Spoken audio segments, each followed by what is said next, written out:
నేను అడుగుతా ఉన్నాను, ఈ ఏడాది కాలంలో మీరు చేసిందేంటి?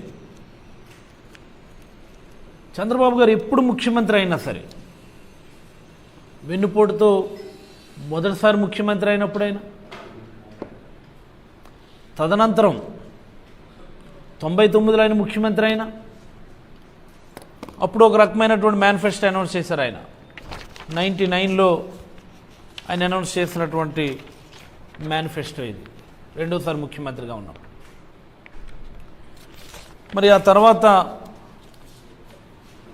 2014-19 సమయంలో ముఖ్యమంత్రి అయినా సరే, this is the then manifesto. సుమారుగా 600 హామీలు ఇచ్చాడు అప్పుడు ఆయన. మరి ఇది లేటెస్ట్ 24లో ఇచ్చినటువంటి మేనిఫెస్టో అయినా.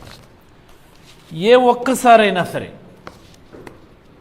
ఒక్కసారైనా మేనిఫెస్టోలో చెప్పిన దానికి ఆయన కట్టుబడి ఉండి హామీలు నెరవేర్చినటువంటి సందర్భం ఉందా నేను అడుగుతా ఉన్నా. At any point of time during any other tenure, ఈ టెన్యూర్ కాకుండా అంతకుముందు టెన్యూర్స్లో అయినా ఏ ఒక్కసారైనా సరే, ప్రతిసారి కూడా వెన్నుపోటే, ప్రతిసారి కూడా రాష్ట్రం తిరోగమనం అన్ని రంగాల్లో కూడా. తీసుకోండి,